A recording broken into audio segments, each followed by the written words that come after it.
So it's nice for a change to do something a little bit different for the last couple of sessions of the day, because we're actually going to be looking outside of Europe. We're going to be looking at Morocco, and we're going to have a spotlight on Brazil. And I'm just been talking to the delegates from Brazil. They've already invited me to the beach afterwards, so that's fantastic.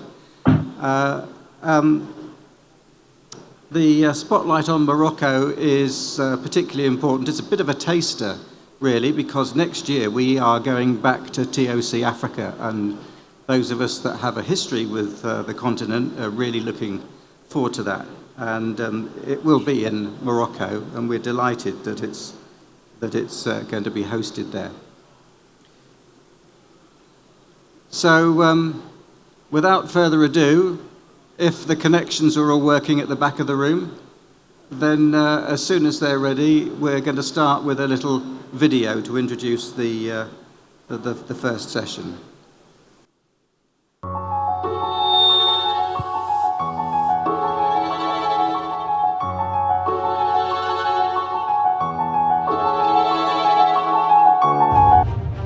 Tangier Med began operations back in July 2007. It's a global logistics hub located on the Strait of Gibraltar, the second busiest route of logistic flows on global scale. Ideally located only 14 kilometers away from Europe and at the crossroads of the main maritime lines, Tangier Med is strategically located at the heart of global trade. Tangier Med Port is an exceptional infrastructure project that includes a world-class port complex, an attractive logistics-free zone, an industrial competitiveness platform, and connecting infrastructures. With its worldwide connectivity to more than 180 ports and 70 countries in 5 continents, Tangier Med allowed Morocco to rank among the first 20 maritime nations in the world. With its unique capacities, more than 9 million containers, 7 million passengers, 700,000 trucks and 1 million vehicles per year, Tangier Med is the first port on the Mediterranean and in Africa. The logistics-free zone, directly integrated within the port, provides a full range of high added-value logistics services, enabling the distribution and the supply to and from 100 countries. Connected to an industrial platform of regional competitiveness, Tangier Med develops around the industrial sectors of textiles, automotive, aeronautics, services, and logistics. In 2020, a total of more than 1,100 companies had achieved an export turnover of $5.9 billion. Renault Nissan has opened in 2012, the largest industrial unit in Africa. The port hub is a major asset for the development strategy of the Alliance and to support the PSA export ambitions.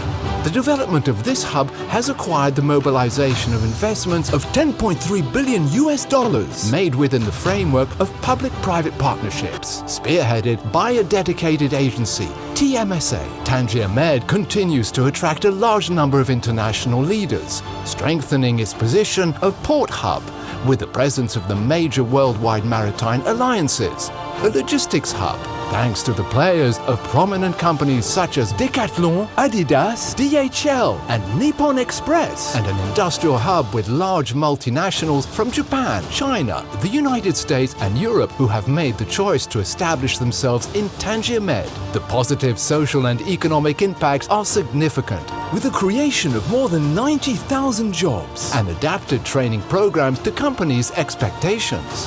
Tangier Med is truly the optimal platform choice that meets investors' expectations for logistics and industry. It strengthens its position as a competitive platform at the heart of global trade.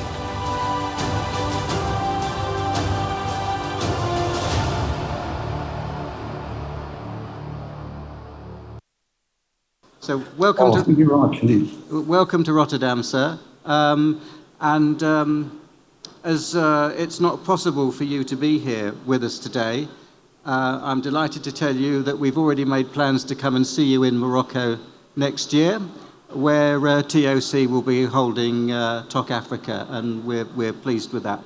If you'll just allow me a couple of minutes, having been to Morocco a couple of times and travelled by train from Casablanca to Tangier, I was impressed by how green a sector of the country is and the agribusiness, but Tangier Med itself is hugely impressive, sitting on the intersection of the east-west, north-south trade routes that enable cargo from all around the world to be transshipped, and the free zone is hugely impressive. And you can sit in Tangier Med's office and you can see southern Spain, and you can see the ships that take 40 minutes to get to southern Europe. So you're sitting on a free zone that's 40 minutes away from your marketplace, with the benefits of a well-educated workforce in Morocco. So they say that location is everything, and Tangier Med is exactly that. And so without further ado, please allow me to hand over to Mr. Abakari. Good afternoon, sir. Good afternoon again, and thank you very much for this kind introduction.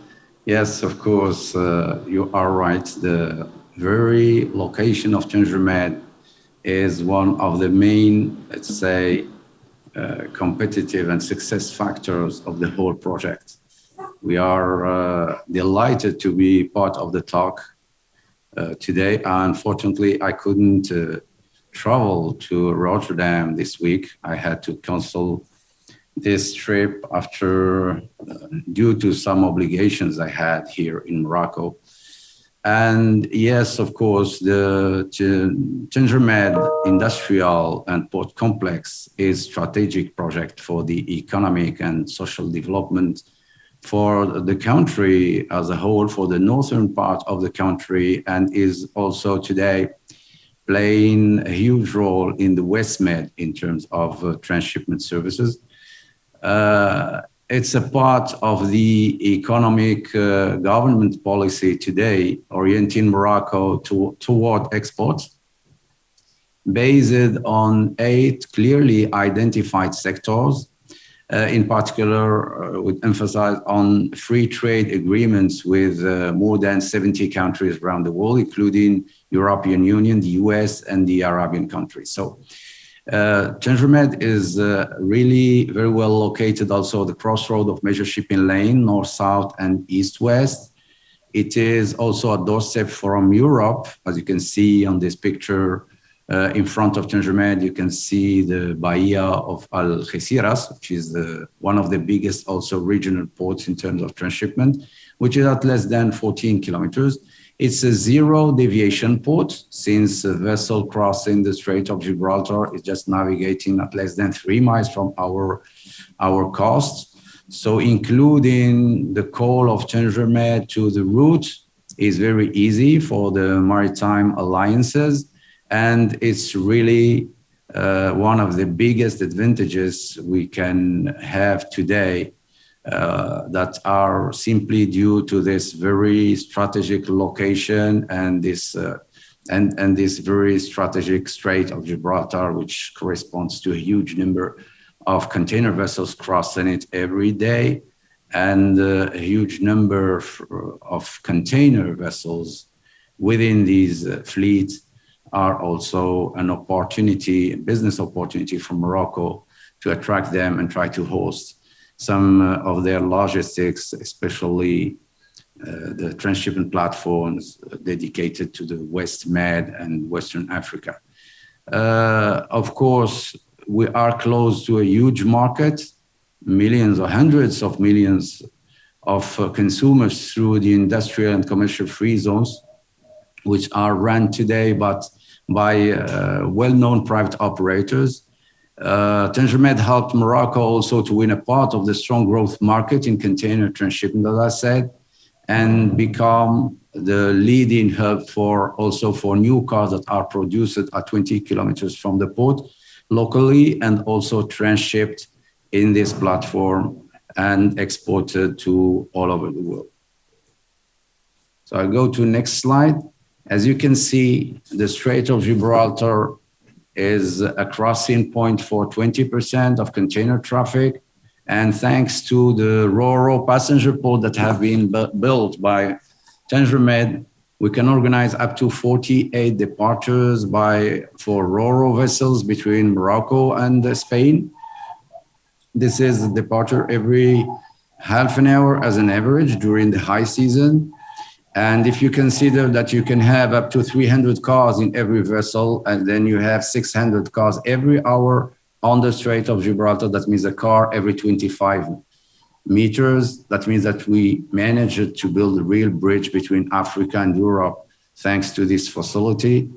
And it allows us also to develop a huge logistics business with trucks, since we can reach European capitals in less than few days, Madrid in less than 17 hours, Paris in less than 48 hours, and let's say north of Europe in 3 days, like Germany, Holland, and so on and so on.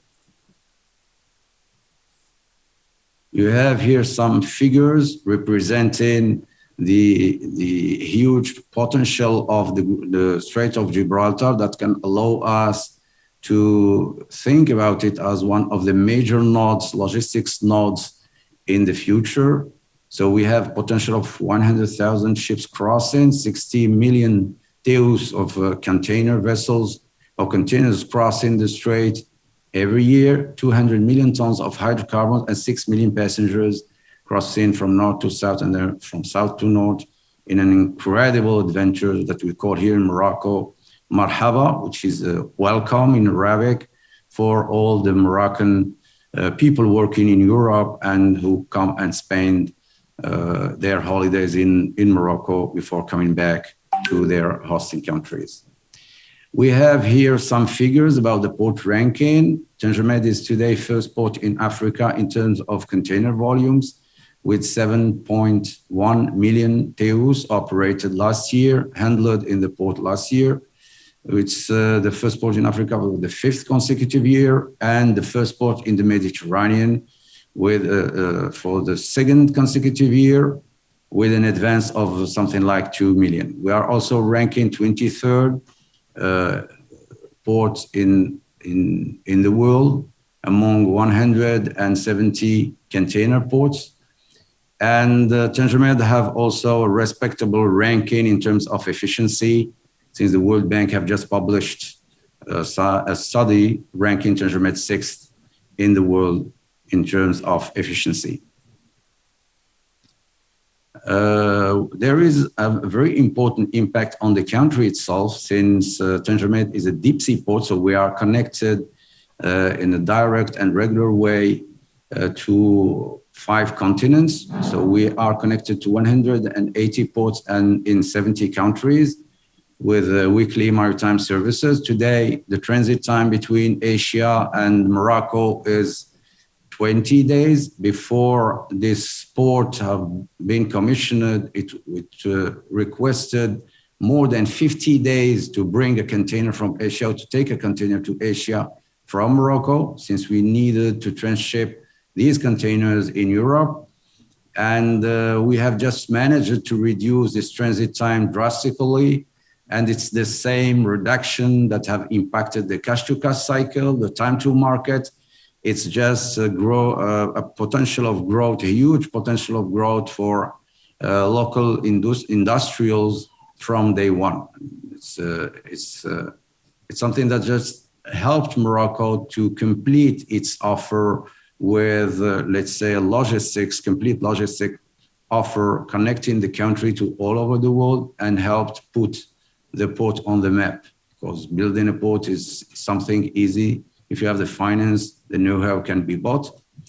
But to put it in the map and to convince the big alliances to bring cargo and to concentrate their operations in your hub required a lot more to solve, a lot more of challenges, just like the human challenge, the know-how, the organization, the digitalization, and all these aspects well known in the biggest European ports like Rotterdam, for instance. And we also play a role of a major hub to African country, Western African countries, since Tangier is connected to 40 ports in 24 countries. This traffic represents more than 36% today of our overall traffic in terms of transshipment. And we are also connected the best way to the Americas, 10 days as a transit time to link Morocco to North and South Americas. So here you have a figure of one of our container port, our container terminals, speaking about the Eurogate terminal. And then you can see also in the picture, the cranes, blue and white cranes of AP motor terminals or TC1. This is a TangerMed 1, the first phase. The total capacity that have been handled in 2021 is over 7 million TEUs in the 4 terminals, and our nominal capacity is around 9 million. So some of the main operators and maritime lines that have trusted TangerMed find here great signatures of big world players, Maersk Line, CMA CGM, Hapag-Lloyd, and you have also Eurogate, APM terminals, some industrials in the car business, like Renault, Nissan, PSA Group, and for services, we have for towing services, Boluda Lines in TangerMed 1 and Svitzer in TangerMed 2. Of course, TangerMed is also one of the major hubs today for the car business. We have a production capacity in Morocco of 700 or 750,000 vehicles per year. We already reached 429,000. Even with as you know, the constraints this business is living today and the COVID issues. So the total capacity in the port is 1 million. We achieved last year with a bit less than 500,000 vehicles exported through this facility. Hydrocarbon is also one of the main activities operating in the port. We handled more than 8.5 million tons last year. We have 500,000 cube of storage capacity. They're dedicated to 3 main, let's say, business models. First one is bunkering the vessels, onshore and offshore, and also importing some products for the country. I'm speaking about white and black products, and also some trading operated by the concessionaire Horizon Terminal Limited and IPG Group, Independent Petroleum Group, who are operating this terminal for TangerMed. And the Ro-Ro passenger port, as I said, initially with a capacity of 700,000 trucks. We started in 2010 with 150,000 traffic that we have retrieved from former TangerMed City Port. And with this traffic, have just had a 2-digit growth in those 3 years. So we managed to reach 400,000 last year, and we still have the same growth per year expectations for the next coming 5 or 6 years. Here you can see all the short sea shipping connections to Europe that have been developed through TangerMed, offering logistics solutions for all logistic operators that have set their business in TangerMed. And by truck, you can reach almost all Western capitals in Europe, and you can serve a market of over 600 million inhabitants in this world area. Here you see the industrial platform that have been developed by TangerMed. Just let me tell you, at the genesis of this project in 2003, we had nothing of all this. These achievements have been done in just the last 15 years. And today it's the second ranking, the second economic zone in the world by the Financial Times. And also we have 6 different activity zones for all industries, speaking about automotive industry, also textile, all industries linked to agriculture industry, and so on, so on. Here you have one of the major operators that have trusted also TangerMed and set a business for the retail or the logistics, e-commerce for Europe or Western Africa. From this very location, you have Adidas, Decathlon, Active, and also 7 from the top 10 of the 3PL operators around the world. Speaking of DHL, of course, Nippon Express, Jeffco, Bolloré, etc. This area have the particularity of sharing the same free zone perimeter with the port, and we can move a container from the container terminals to this area for post processing, ticketing, packaging, whatsoever, and then re-export without custom hassles. It's a free zone area. It's a Euro area with all the Euro incentives, and you have also, of course, all the trade agreement that Morocco have signed with more than 70 countries around the world that are boosting the business in this area. It's full 100%. We managed to sell or to rent the warehouses even before they are finished in construction. And here you have some of the products that are produced today in Morocco.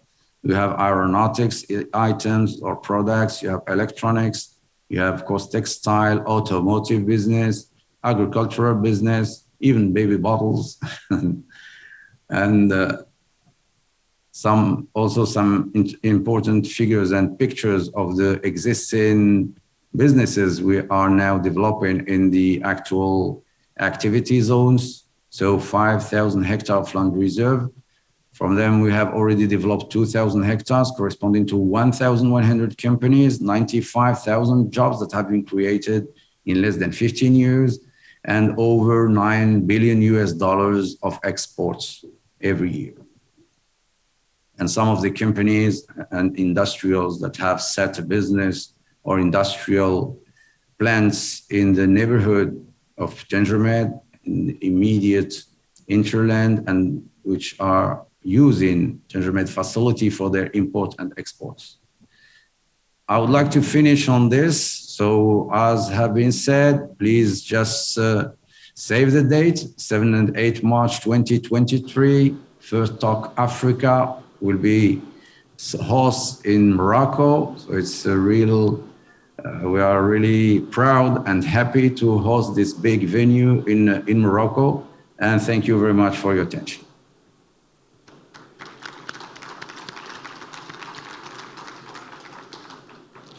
Mr. Abakari, thank you so much for a fantastic tour of your facilities and the most impressive statistics on the growth and volumes that you're handling in Morocco.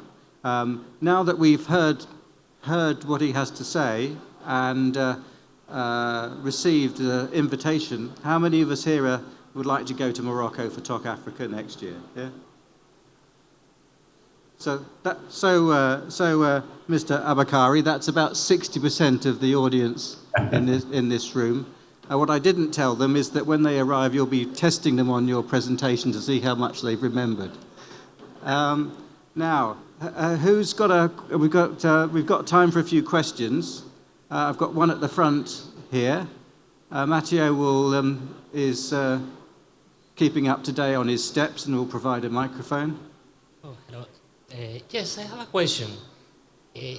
Transshipment is considered between port experts a very volatile industry, contrary to gateways. And in this case of Morocco, these are transshipment ports. Are you armored against this volatility because of the geographical location that you have there, like a Panama Canal, just that in the Mediterranean? Because the usual reference that is posed is the case of Gioia Tauro in Italy, that from one year to the other, it was in huge problems. And then my questions to you is, have you experienced any of this volatility, or what are your strategies to protect against this possibility? Yeah, it's very, very interesting question. And very important to us also to try to armor ourselves against volatility. As you may know, we just tried to be as close as the Algeciras port because we managed to learn from the set of port business that is have been created by, let's say, Hamburg, Rotterdam, and Antwerp. When you have big capacity ports with similar capabilities in terms of vessel size and handling capacities, you have an additional competitive advantage as a maritime line or a maritime company, when they hit toward a port, they know that if there is a congestion in that port, I can go to the other one. And if there is, let's say, a social problem in one port, I can go to the third one, and so on and so on. So when you are trying to play this strategy, being part of a set of port, it kind of armor you a little bit against the volatility of the transshipment business. The second thing is, of course, you have to be competitive. The zero deviation does it for a lot for TangerMed, because we are really a zero deviation port, which is not the case for all the ports in our perimeter of influence. A vessel, let's say, crossing the Mediterranean, if she has to leave its route to go to a northern port, since you spoke about Geotoro, and then get back to the route, you are losing something like half a day to go there and half a day to come back.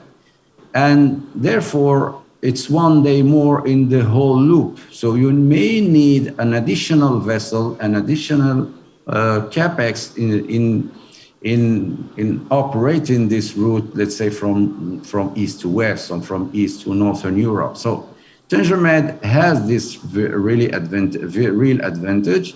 And the third thing is, we are just trying to put ourselves in the strategy of our customers. I'm speaking about the maritime alliances, helping them to achieve easily what they are looking for. I mean, gigantism, big vessels, high, let's say, they require high depths, long quay walls, so that they can manage to operate a lot of vessels at the same time.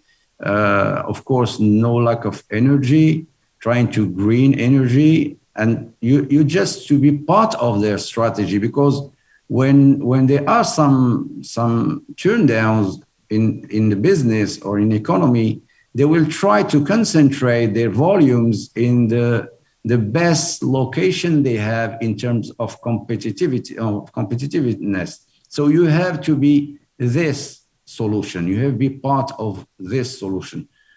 The last point, which is not the least, is if when you try also to develop your own value creation, let's say, cluster with some activity zones or industrial zones. So the vessel has to come to you, because you have some inbound and outbound containers also to deal with.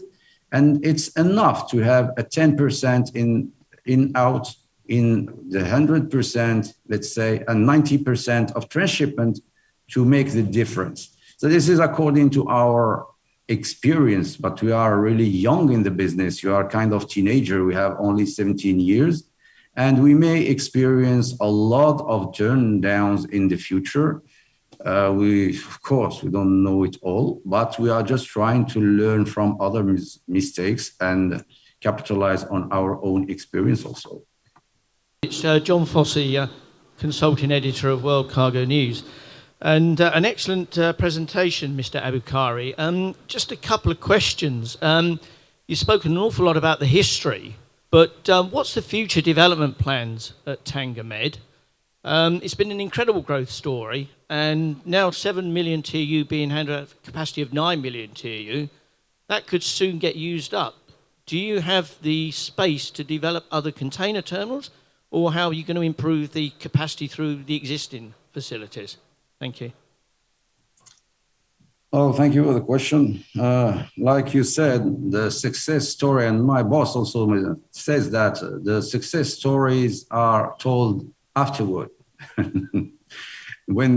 after they occur, not before. But you are right. You are asking us the same questions. what can we do to continue expanding this activity, and have we reached, let's say, a limit of certain limit of our capabilities or the Strait of Gibraltar capabilities? Of course, I think there is room of developing a bit more the capacity, but let's just stay a little bit realistic. We have reached 7 million very quickly, as you may notice, and we are seeking to reach, let's say, a new palier of 9 million. We will require, let's say, at least 3-4 years to stabilize these volumes and to make sure that the volatility that we have spoke about before will not bring some surprises in the next future. We don't know how the business will evolve in terms of alliances organization, sharing spaces in the vessels, and all these questions that are today debated in all countries. We also may enhance the nominal capacity, adding, let's say, half a truck per crane, or go into some more automated systems in terms of handling to bring this capacity to something like 10 million. But as you know, Tangermed have all been reclaimed on the sea. So it's a bit hard to go further on the sea because it's more expensive, because the depths are more important. So I think that we will have a certain, let's say, geographical limits. The costs have to be, of course, economically viable in terms of extension. And we also have a new project, which is Nador Westmed, in which we are heavily involved. We are a shareholder of this project. We are developing it. And Nador will bring a new capacity of 1.2 million TEUs in the beginning. And it can reach also 3 million capacity. You should also take into account all the capacities that are coming in the next years from the port of Valencia, the port of Algeciras. And we don't want to have an excessive offer that could harm all of us. So maybe at a certain point, we will look into the economics and try to find the best strategy to stay running ahead, but without taking too much risks. Good afternoon. My name is Marco Yamaguchi. I'm the manager for private sector infrastructure finance division at the African Development Bank.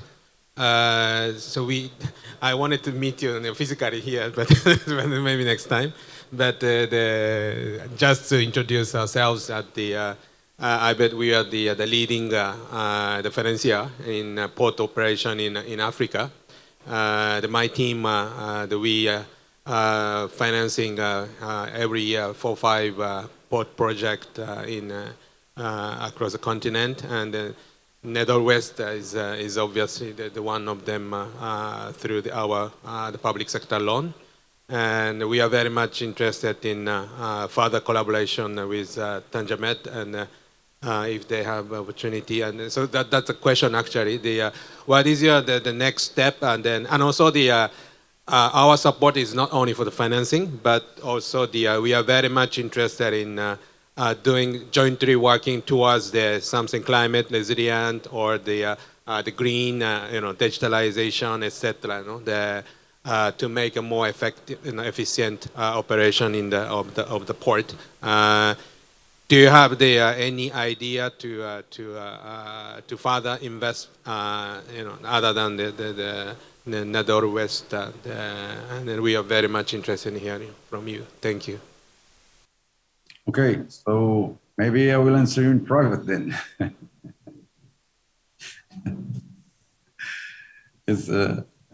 I will be more than happy to organize a meeting. Of course, already Tangermed. We have also, I think, collaborated for Nador. We are working on greening our energy and, of course, on digitization a lot in Tangermed. we know that as a port out of Europe, one may think that we are out of, let's say, the constraints that could be impacting the other locations that are in direct in the perimeter of influence, let's say this way of TangerMed, but that's not true. I think we are planning to reach already the 70% of green renewable energy in all our industrial parks and also inside the port in the very coming years. So we are a bit ahead on that. We have also huge projects in investing in wind farms. We already are surrounded by wind farms. It's a very windy location, you know, that the Strait of Gibraltar has also this particularity. Morocco doesn't have any oil. I mean, we are not an oil country, so the country have just invested heavily in all photovoltaic business or energy in the south of Morocco, and we are also planning to cover the dam. We have built a dam at the beginning of this project, so we have a huge area in which we can put some floating photovoltaic panels to produce also energy for the port. And these are the main orientations of for investment in the future.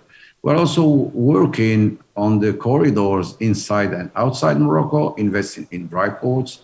We are no longer a port company. We are really logistics and industrial integrated company today. So we are helping our customers like Maersk Line and CMA, CGM, etc., to develop their logistics inside the country. And we are investing also in this perimeter. So I'll be more than happy to share some views and our, let's say, roadmap with you whenever you are in Morocco. Thank you very much for your question.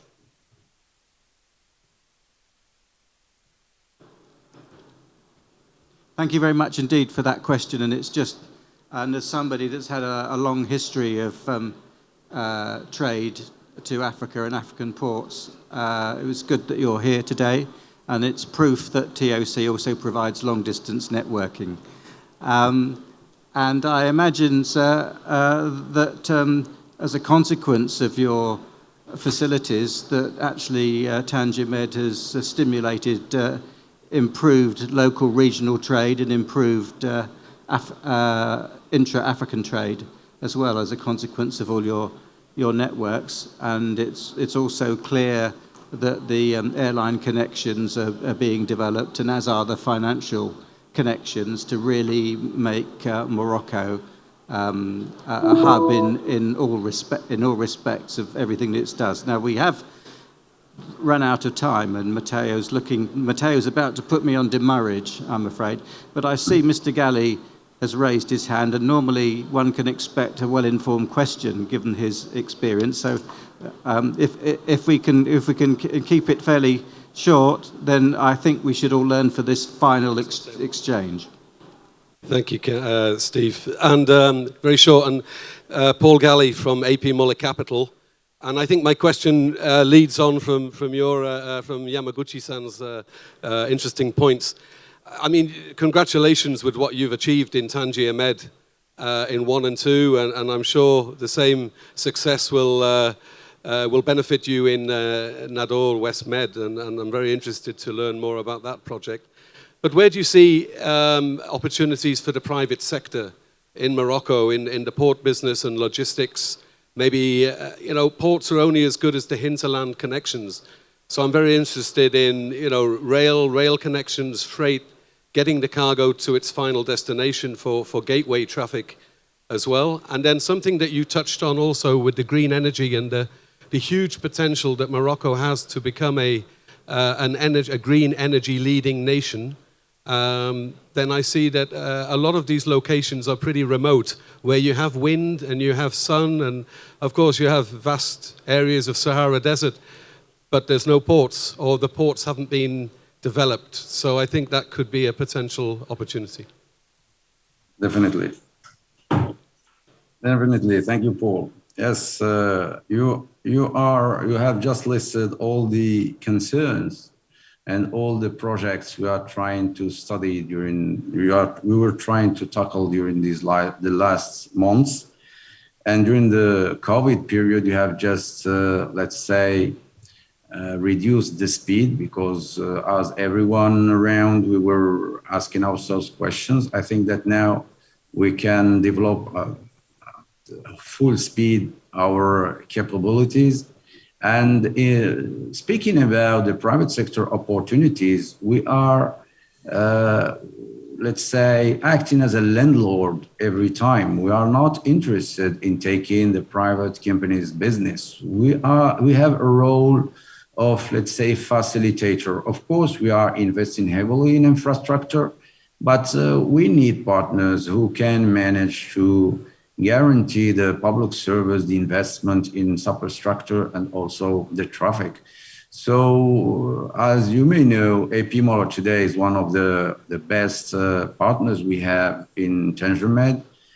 Maersk Line Group invested more than 1.5 billion US dollars in our facilities.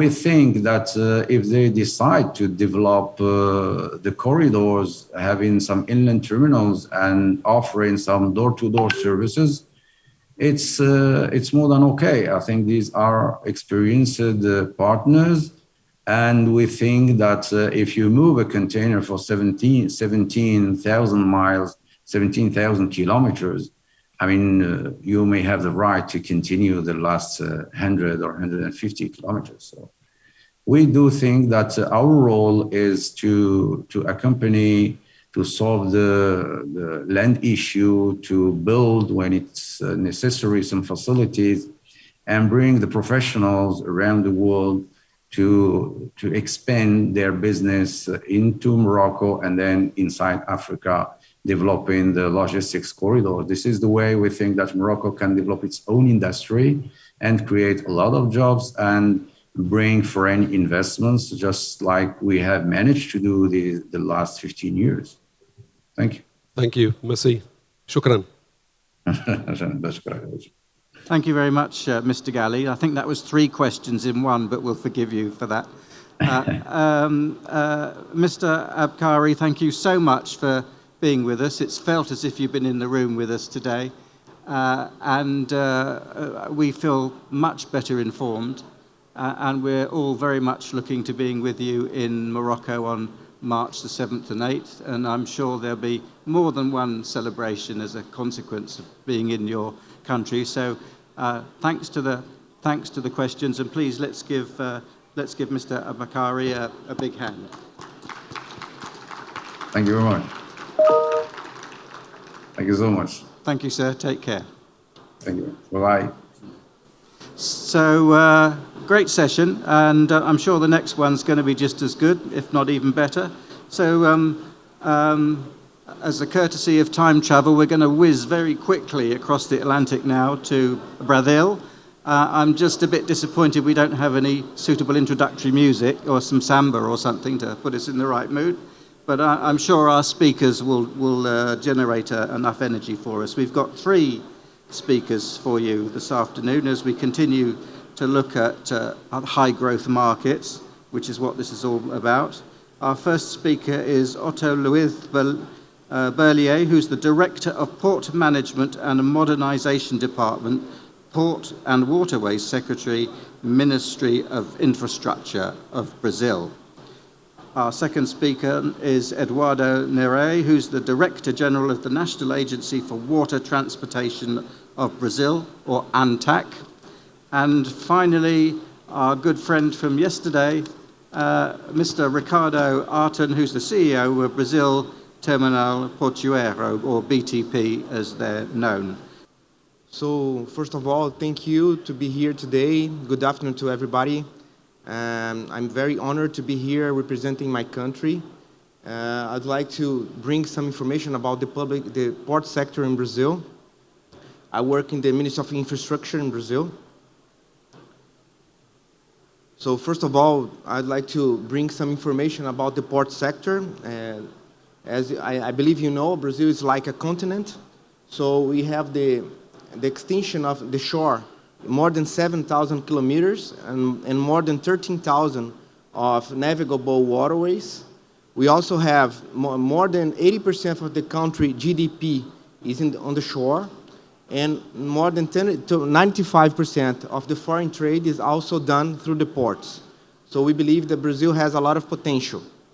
And that's why Brazil is the main country in the South America freight traffic. Talk a little bit about our historical and forecast cargo handling.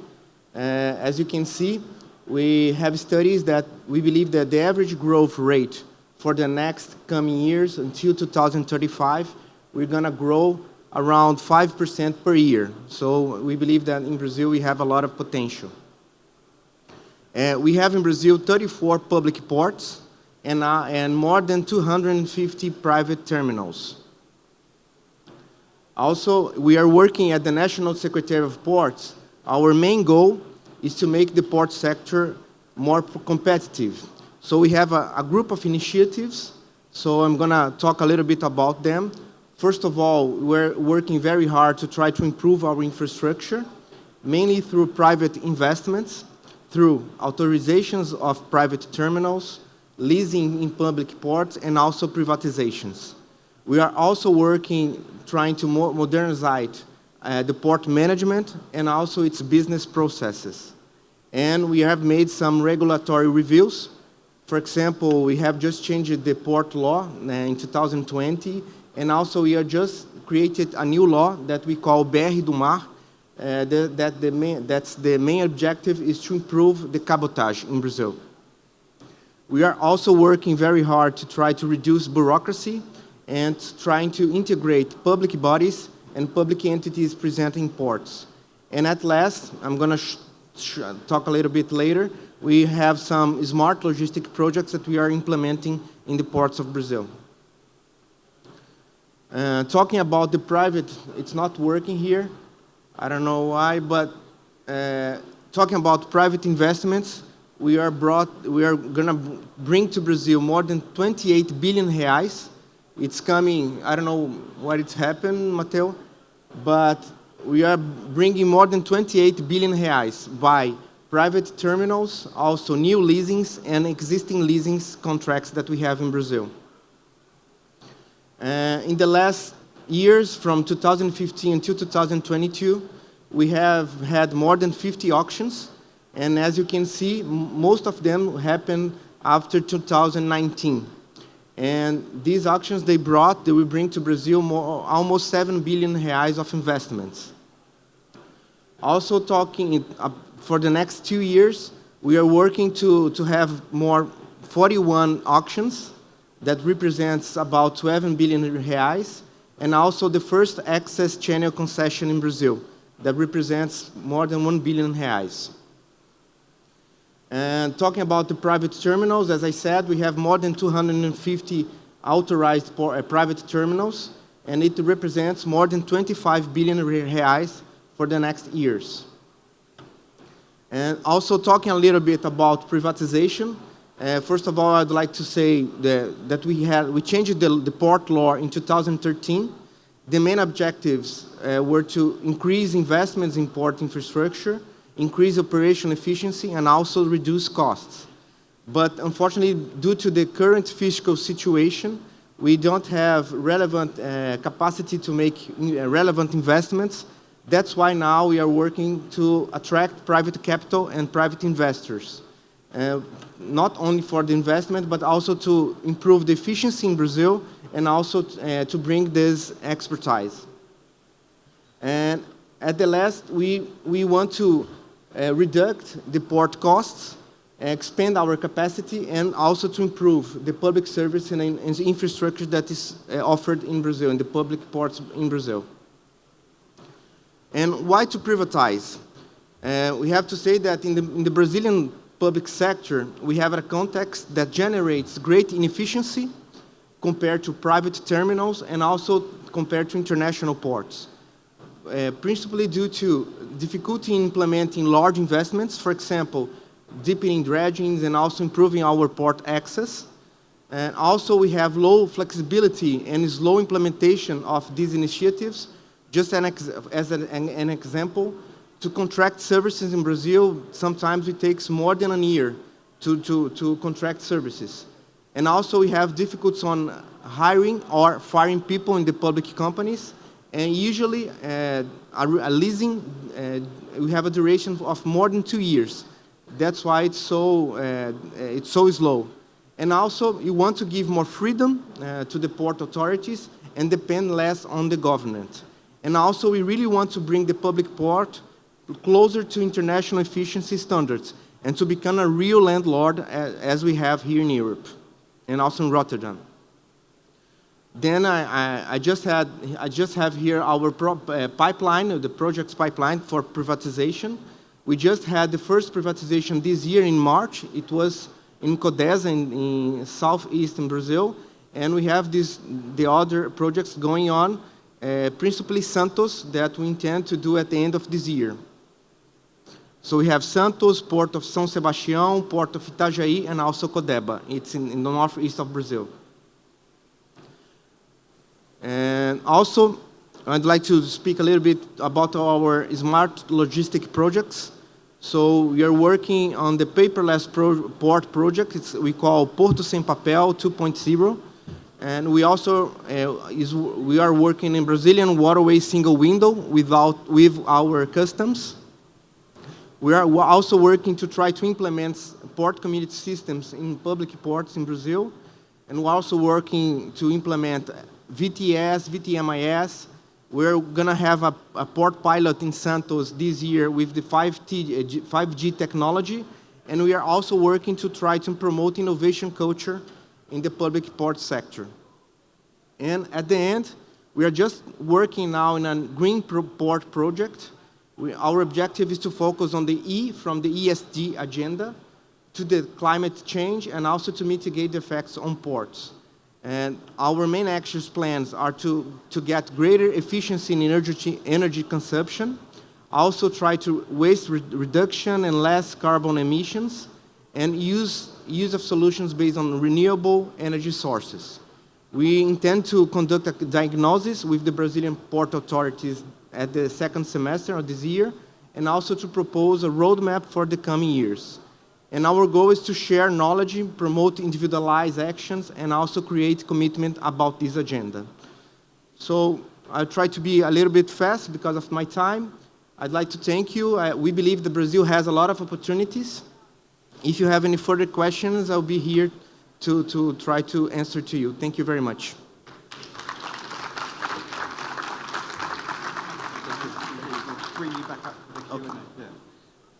Well, I'm glad it's not me that has that to-do list on my desk. That's a very impressive list of projects, and we wish you well with that, and great to hear. Through my own local representative in Brazil, we've done some due diligence work on terminals, and we found it pretty easy to do the work. We've got a good local team there.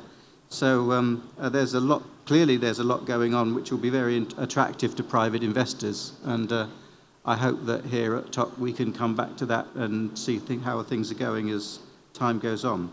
Now, our second speaker is Eduardo Neri. He's the Director General, National Agency for Water Transportation of Brazil, ANTAC, and I'm going to invite him to join us here on the stage. It's a great pleasure to be here. My name is Eduardo Neri.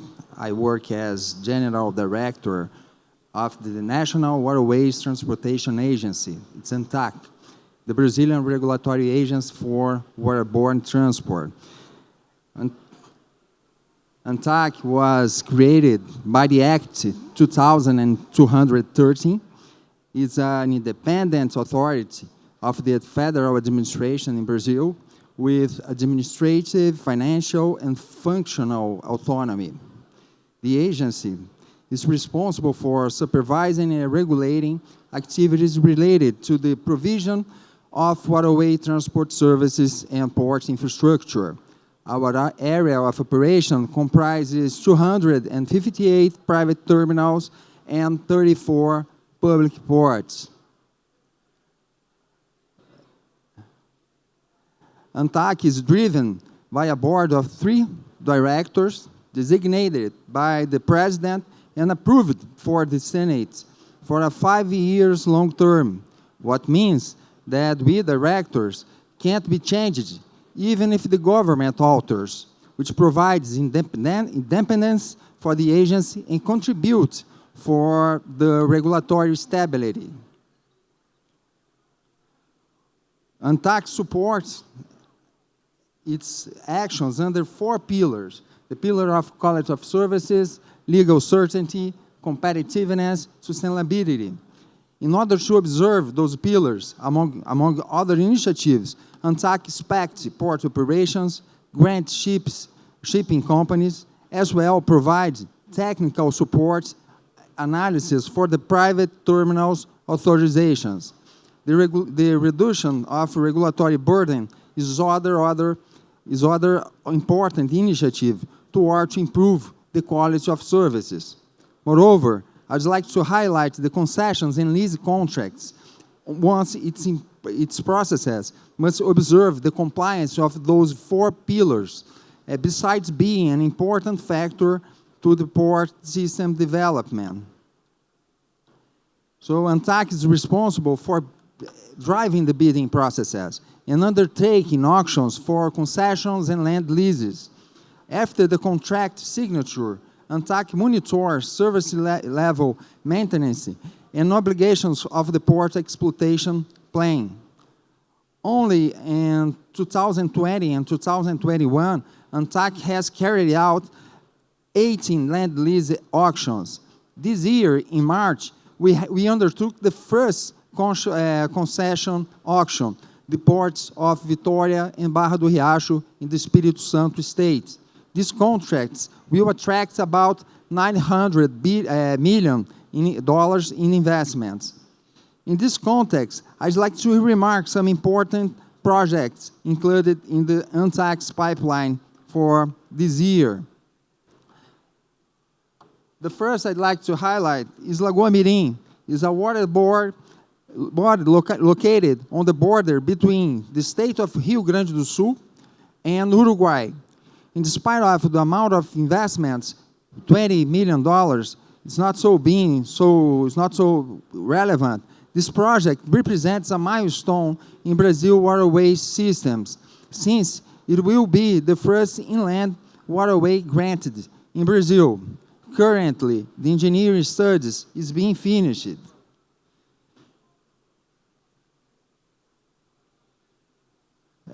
Ladies and gentlemen, Mr. Otto, who preceded me, has already explained the reasons why the federal government decided to change the traditional landlord management model for some public ports.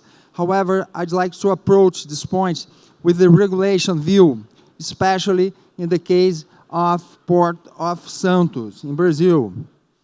Port of Santos, as I believe most of you know, is the largest and most important Brazilian port. The concession will bring about 3.7 billion in investments for a 35 years contract term. We are committed to open the public notice as well carry out the action both until the end of this year. That's a commitment, that is a government planning, and all the entities are engaged on that target. ANTAC, Ministry of Infrastructure, PPI, and other entities involved.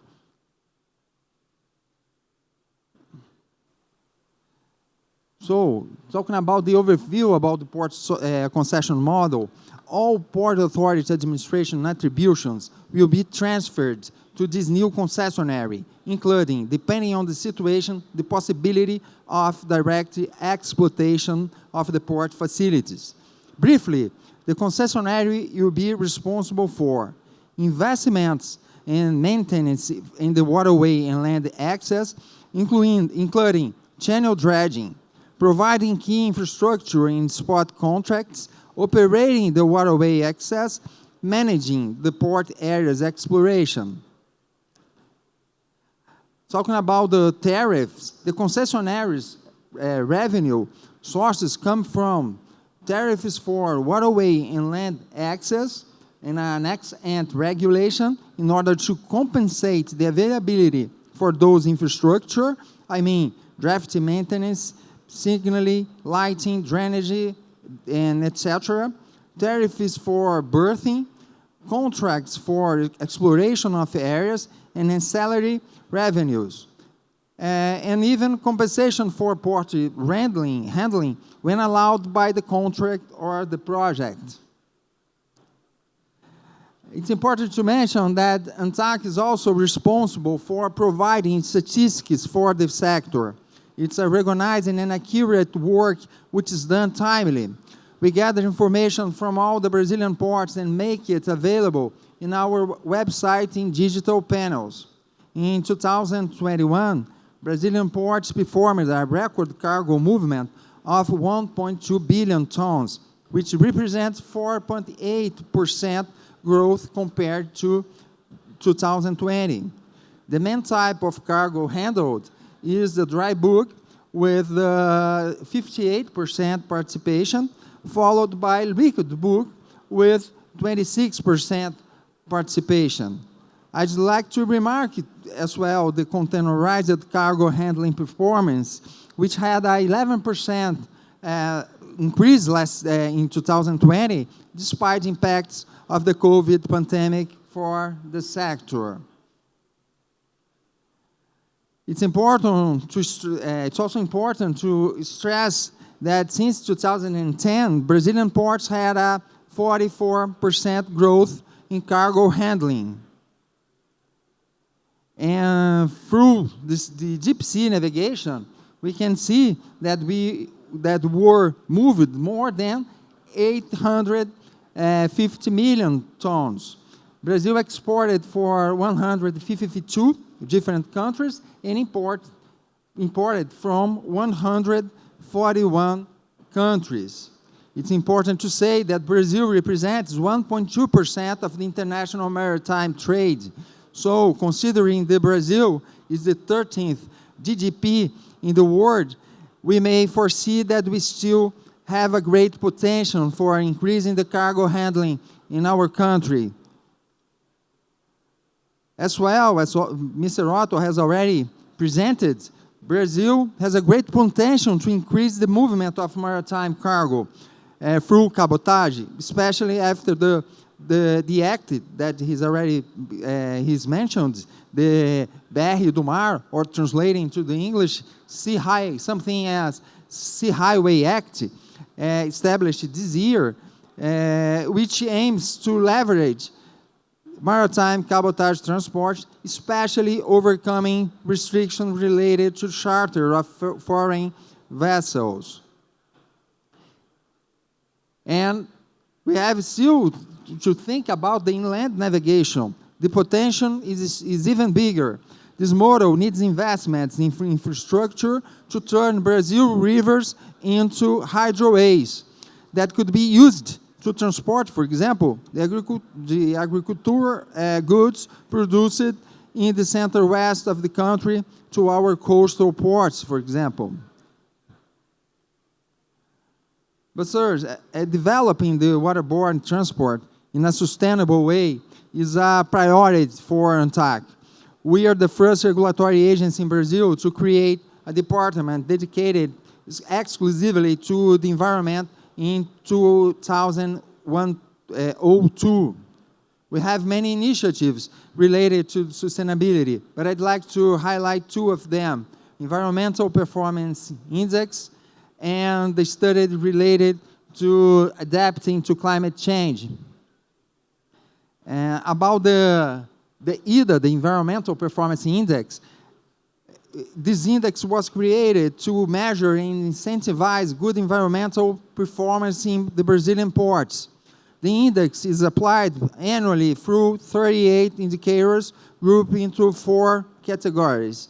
From the EDA results, the ANTAC annually drafts a ranking in order to reward the 3 best performances. We can conclude from the index graph evolution, as we can see, As well, the uncountable feedbacks we receive from the sector that IDA is an important incentive to the public ports and private terminals search for better environmental practices. This other initiative is an important one regard to the study designated to assess the impacts of climate change in the Brazilian public ports. It was developed in technical cooperation with ANTAC and GIZ, the Germany agency, and the study was undertaken in two main axes. In the first step, ANTAC mapped the main climate threats, risks and impacts of climate change in Brazilian ports, and then draft a ranking of ports currently under the highest climate risk and the expected results for the years 2030 and 2050. In the ongoing second phase, customized studies are being carried out for the Brazilian ports of Santos, Rio Grande, and Aratu, including recommendations to mitigate the main risks and threats detected. First, in conclusion, I'd like to finish emphasizing that the Brazilian ports are living a transformation in terms of productivity, but within the terminal and the facilities. On the other hand, we need to eliminate bottlenecks that still hinders the fully development and efficiency of Brazilian ports, especially the water and land access infrastructure. For reach this purpose, ANTAC, which turned 20 years old in last February, is even more well prepared to challenge of regulating the Brazilian ports and shipping sector. As well, ANTAC, the other public entities involved in these processes are truly reliable and engaged with this purpose. As I mentioned during this presentation, the pillars that support ANTAC's actions are essential for the effectiveness of our actions. But in this point, I'd like to emphasize the ANTAC engagement with the legal certainty, which requires an independent role to ensure to the private sector that the infrastructure sector in Brazil is safe and attractive. So, ladies and gentlemen, Brazil needs to that your companies bring the investment, and you can be sure that you will find an attractive environment and solid public institutions to deal with. That's what I had to say, and thank you very much for your attention.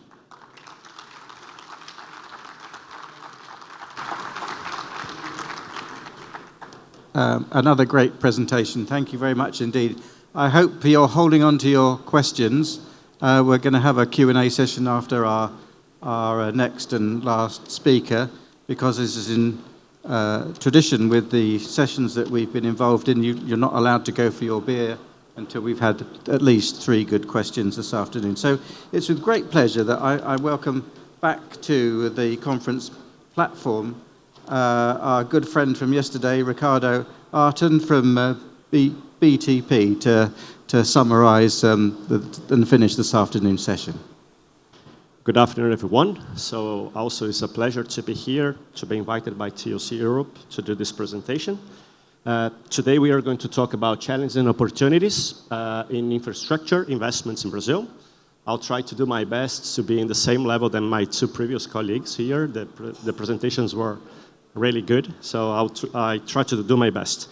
So the first slide is related to where we are, where Brazil is actually at this point of time. So we don't need to say that the less integrated we are on the supply chain, the higher will be the cost. I mean, the cost of distribution, the cost of production. So this is mandatory that we improve in Brazil. Today we have been in the 91st position on the rank. This is actually, it was presented on the World Economic Forum in 2020. So among 141 countries. So there is a huge, long way to run. And of course, this is pretty much important that we try to speed up this process as soon as possible. Just to have an idea, we talk about ports, but also our country is based on the road model. And even on the road model, actually we are extremely based on the road model, but even on this, we are just 108th in the world ranking regarding to qualities in our roads. So also there are many things to be done in the roads. We are behind some countries like Chile, Turkey, India, Panama, for instance. So we can be better than them. I'm sure this. So the country needs urgently to tackle infrastructure bottlenecks. And this is very more important because, again, the country depends on the private investments. And that's why we are here, trying to help the country to develop the infrastructure, the national infrastructure. And this is what we want to do as a port operator, as a terminal in Brazil, in Santos, for instance, BTP. We are not there just to pick a container and load into a vessel. We are there to develop the infrastructure, to open more capacity, to attract more customers, to make the pie bigger. And then, of course, we are going to see the good consequences of that. So the government has done a lot. We could see Eduardo and Otto, they made a very good presentation about Brazil, what they have done. New public tenders, as we could see. There are many public tenders coming, and actually, during the last 3 years, we could see a lot of them. We had also, it was just approved last year, the BR do Mar, which is the, I don't know how to say it in English, but it's something like BR of the seas, maybe? I don't know. But it is a very specific law to improve to increase the cabotage, the volume of cabotage, which is going to be very good for the ports as well. So trying to mix or to improve the other model, the maritime model, and try to not reduce, but also improve the maritime model on the cabotage. This is very good for us.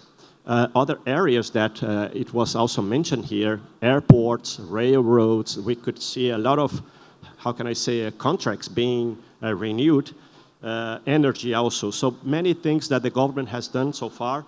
And I have to publicly recognize and also congratulate these two gentlemen, Otto in behalf of Minister of Infrastructure and also Eduardo on behalf of ANTAC, the work that they have done on this, let's say, last years.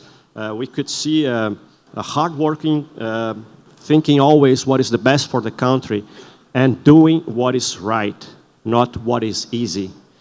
So congratulations, Eduardo and Otto, for the hard work on that. I have some numbers here, but I think that Eduardo and also Otto have already covered. But on the ports, specifically on the ports, we have 34 ongoing projects regarding to terminal concessions and also port privatizations in Santos. 11 of them were already concluded in 2011. It is more than 17.7 billion reais, which is a very good number for Brazil. But to continue attracting investors, local or foreign investors, public-private partnerships is essential, it's crucial to happen. And then we go to the next slide.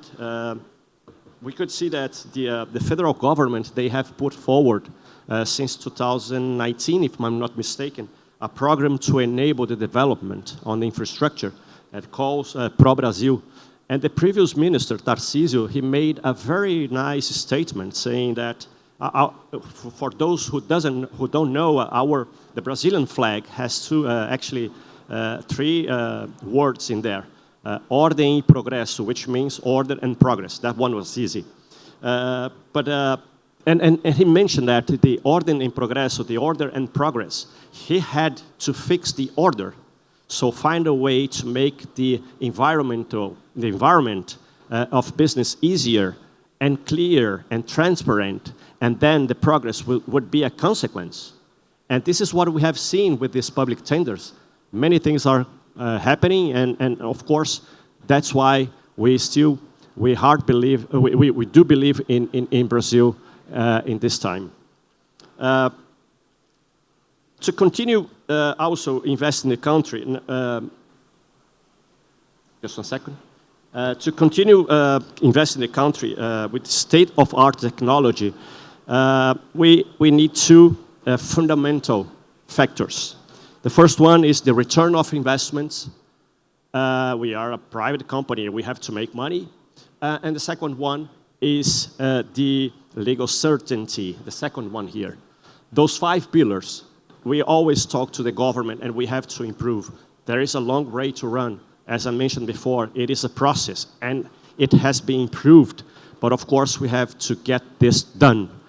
The legal certainty is much more related to how can we, in a certain way, I'm going to just give an example. There is a public tender. There is, of course, some rules of the tender, and then comes the tender. There is a winner. The winner will do, of course, before bid. He will do, let's say, all the business case. They will check the cost, the revenue, and of course there will be a risk. But they know, or we know, what is the rule or the rules. But after that, the rules has to stay as is. Remember that investments in infrastructure is a long-term return business. We will invest today, and we will get the return in 25, 50 years. So the law or the rules cannot change along the years, because if something changes, there will be a consequence. And this consequence, of course, will jeopardize negatively the business environment. And the country will be also impacted, the image of the country, because we cannot change the rules while we are playing a game. Right? So this is very important to us. The first one is reduction on bureaucracy. Bureaucracy in Brazil used to be very high. It is still. Just to give an example, if I'm a concessionary, a public concessionary, right? A private company, but operating a public concessionary. So if I want to or would like to buy a rich stacker, for instance, I have to get the approval from the government to do it. Because in the end of the concession, I have to give back or to give the rich stackers to the government. So this also has to improve. Less bureaucracy, it will make the environment much more attractive. Brazilian cost, what we call Custo Brasil, has increased. And what we have to do to make it better, right? So, of course, it's not only cost itself, but time is a cost, right? Time is money, but also time is a cost. In terms of quantity of procedures, we have to make much easier to attract more foreign investors if you want. The other one is mature market economies. So what does it mean? On this, when we have countries with mature economy, we can see that the regulator, of course, the regulator will do the regulation in a responsive manner, of course, with more flexibility, but also acting only when we have some cases in terms of abuse. So this is what we have seen nowadays in ANTAC, the connection or the communication between the agencies, the public agencies, can be ANTAC, the regulator can be MINFRA, the Ministry of Infrastructure, can be CADE, the antitrust agency, the TCU, the Court of Auditors. We can see, the market can see that they are talking each other. And this is pretty much good because the regulator has to make the regulations. The antitrust agency, they have to take a look on the abuse. TCU, the Federal Court of Auditors, they have to audit, right? So in the past, we could see that the antitrust agency would like to do some regulations. The Court of Auditors would like to do some, let's say, antitrust measures. So it was mixed. But now it's much more clear what and who has to do what. And of course, for the market, this is a pretty much good sign-on. And the last one is the free market competition. everybody here knows, especially in Europe, North America, where we have mature economies, the price is established by the market, not by cost. And we have to take a look on this. We cannot we cannot do our prices, we cannot establish our prices by cost. This is the rule number one on mature markets. We are here, we are spending a fortune trying to develop the infrastructure. When we take a lot of risks, but of course, the market will regulate the price. And this is what we want and try to convince the regulator. And at this point of time, they are pretty much understanding us that the price is regulated by the market. So on the privatization of Santos Port, I think everybody knows, sorry that. I think everybody knows the picture. So we have two main projects in Santos at this point of time. We have the privatization of the Port Authority, SPA, and also we have the privatization of an area, a container area, the STS-10. Both of them, they are expected to be tendered until the end of this year. And of course, those 5 pillars that I just mentioned to you, they are mandatory to be respected on these 2 tenders. Of course, especially on the legal certainty and also the responsive manner or regulation. So those 2 topics are pretty much important to attract foreign investors for the future. It's also important to guarantee the same conditions of existing contracts, right? We have discussed with the regulator, we have discussed with the grantee power, which is the Ministry of Infrastructure. They understood that the contracts that were signed before the privatization, they have to be honored. It's a simple, right? You sign a contract, you invest money. Of course, you have to return your investments. So keep the both sides what was agreed on the contract. So they have already understood that, and thanks very much for that. But I had to say to you that the private terminals in Santos, we were pretty much worried about the situation, but the situation has changed now.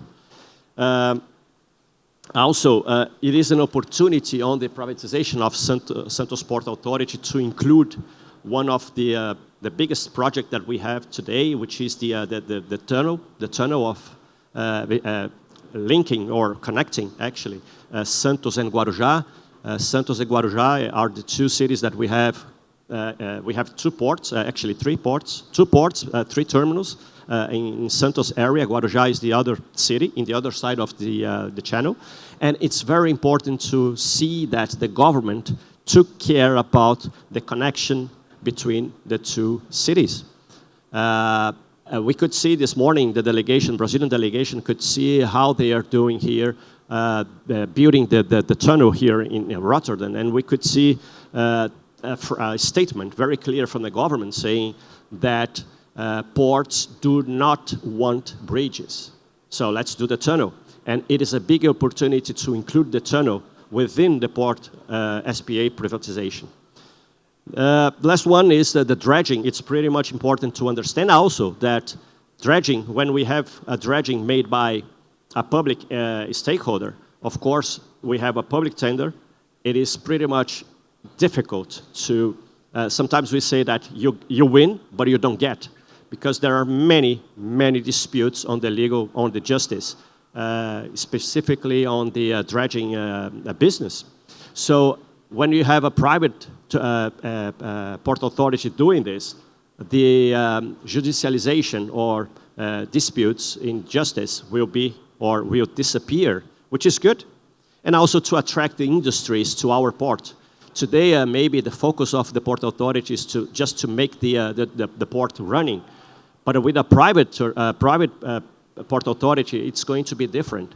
They will have to attract more things to do, not only the usual things.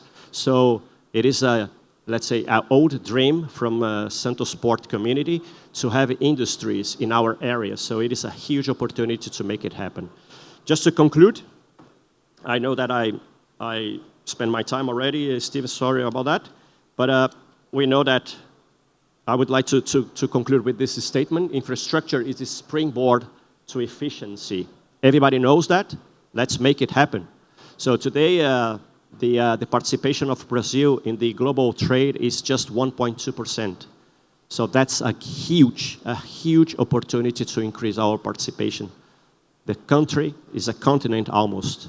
So let's make it happen according to our size. Thank you very much. Ricardo, thank you very much for a great concluding presentation full of enthusiasm. And I'd like to ask our two other speakers to come up and join me on the stage. Ladies and gentlemen, if you're looking at investing in Brazil, and clearly there are a lot of very good reasons as to why you should, thanks to our speakers this afternoon, you now have a golden opportunity to ask some questions. You probably will not get an opportunity quite as good as this, given the speakers that we've got with us this afternoon. So, who'd like to go first? Looks like one of my IPC colleagues, Martin Mannion. Yeah, thanks, Steve. And great presentations. I was interested to learn a bit more about how the government can help make, if you like, the rail connectivities happen to the ports, because that will drive a lot of the growth. If I give an example, maybe the growth of Suape would rely on the Trans-Nordestina railway connections progressing and linking inland, and that would make the whole system a lot more efficient. But how can the ports be sure that the rail investments will happen, which will then give them faith to invest in their ports and meet that growth? Thank you for your question. And I'd like to say that I work in the Ministry of Infrastructure, so we have different secretaries there. So I believe that one thing that is really good in this government that we are working now, they are all connected. So we are working together with the other secretaries to make sure the access for the ports will happen together, the projects will happen together. So we are working very closely to the other secretaries to make sure that not only the port projects, but all the rail projects and road projects, they work together and they will improve the access to the ports. Thank you, Martin. Right, who'd like to yes, we'd like to add to that. No, I just want to compliment that. In addition to what Otto said, that Brazilian institutions are really trying to work in an integrated way, like in the railroad, like concessions. I think you know that Brazil is always the program of the concessions in the railroads are pretty big in Brazil.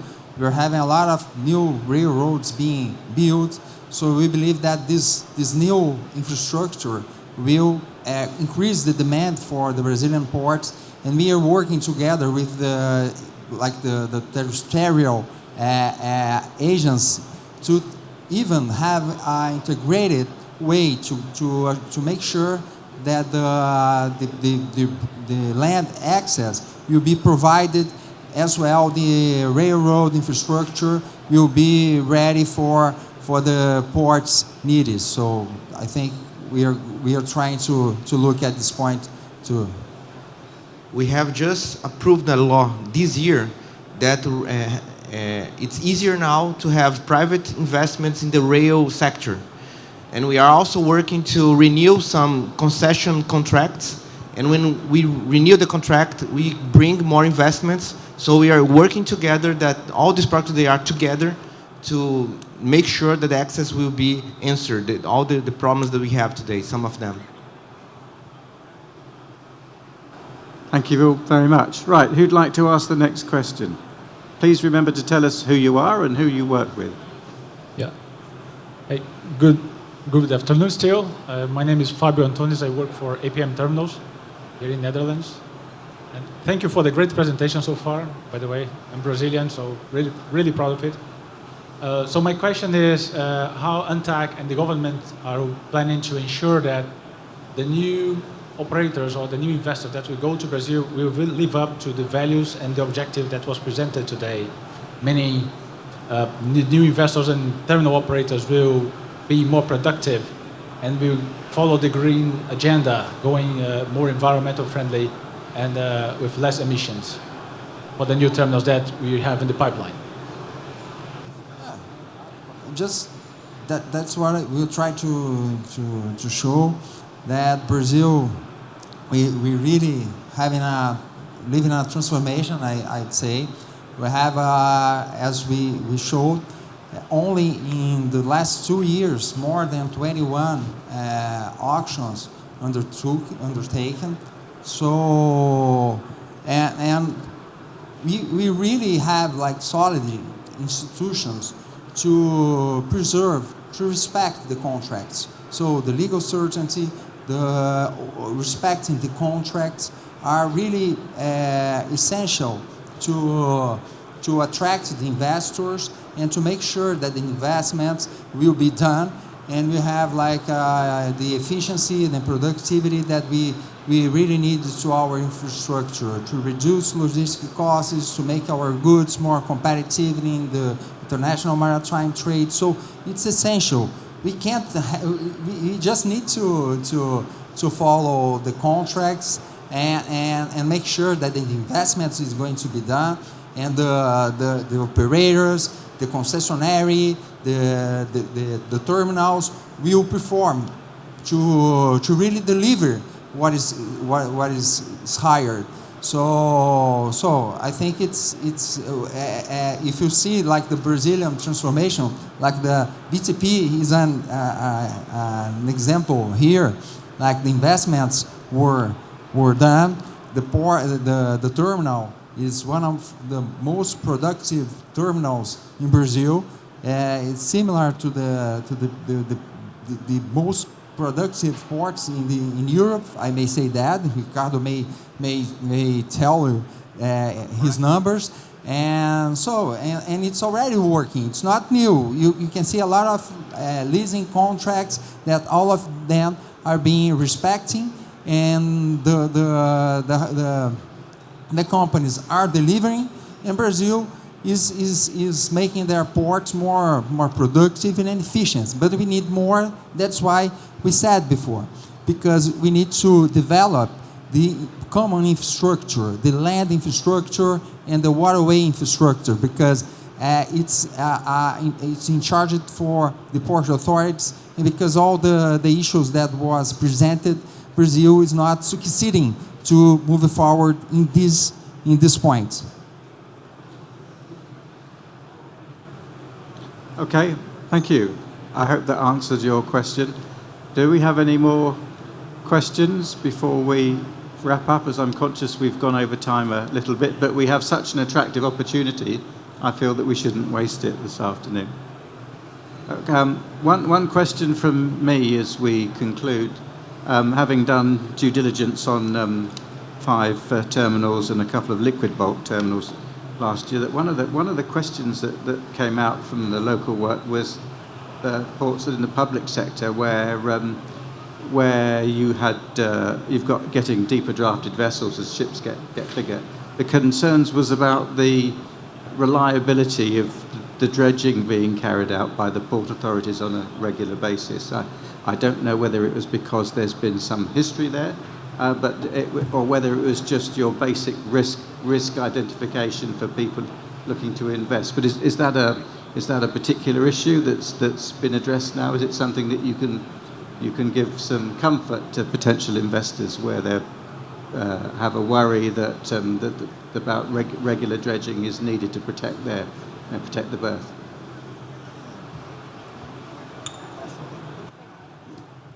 No, I'm not want to be repetitive, but I think it's the same concern, and it's the same point, I believe.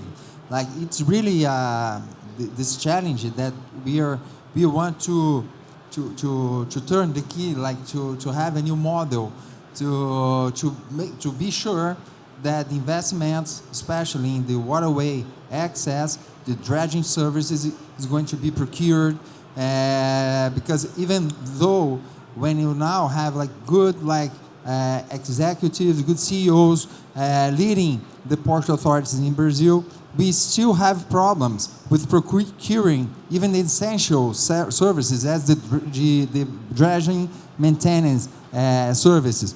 So what we truly expect with this new model, the private landlord model, is that the investment is going to be done. Ricardo has showed like the problem when we have like a public entity hiring, procuring under the Brazilian legislation. When you have a private company doing this role, the odds of having judicial suits are much lower. So that's the point. That's why we are confident that this new model is going to change and to make our porter definitely more productive and efficient. Okay, thank you very much indeed. So I'm going to draw proceedings to a close. I'm sure these gentlemen will be available for further questions if you're prepared to buy them a beer afterwards. What we've heard this afternoon is about 5% growth, which is very attractive.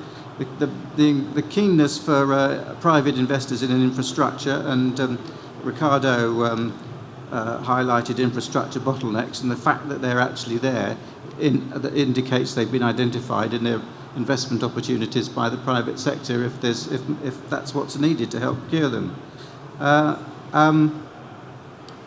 We've heard about responsive regulation and the request for that laws remain consistent, because if you're investing in a concession and you're going to be in the country for 20 years and you do your due diligence based on the laws of today, you want those same laws to be there in 20 years' time when your concession finishes. And I think it's a very important point that Ricardo made, and those of us that have done a lot of concession work in Africa and have seen things change, when it creates uncertainty, then either the investor will want to get his money back more quickly, in which case the whole thing becomes more expensive, or if there's uncertainty, then they're not prepared to invest in the first place. And I think it's very heartening, the effort that we've heard about this afternoon and the long to-do list that you've all got to bring about change that will make Brazil more attractive. But clearly from this afternoon, Brazil is an attractive market, and it'll be great to come back to this market as time passes to see how things have got on. And on behalf of us all here, as well as thanking you all for being here, we do wish you every success with your efforts, and you do indeed deserve to be successful. Thank you all very much.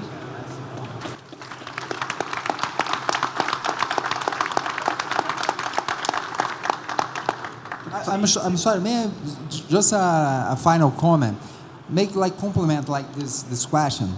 To mitigate, for example, like in the concession, imports concession, to mitigate that the new concessionary will not deviate the purpose of bringing efficiency and productivity for the Brazilian ports, we're establishing in the model, it's a consistent model. It was studied for many years. The best technicians in Brazil was involved in these discussions. We are making like we have to provide, like TOC has to drive public hearings to receive contributions for all the sector to enhance its model. And in this model, it's important to say that we establish indicators to make sure that like performance indicators to make sure that the new concessionary won't deviate the purpose to only search for profit. But okay, it's reasonable, and we want that this new concessionary earn profit. This is very important. But since the main purpose it won't be deviated, I mean, they can't like miss, like don't make the investments in the deepening the water access, for example. If the concessionary just don't do it, he will have a factor applied for the tariff that will diminish the value that he will charge for the users, for example. So we establish mechanisms to avoid these situations. That's what I'd like to compliment. Thank you. I'm sorry for. Thank you very much for that final footnote.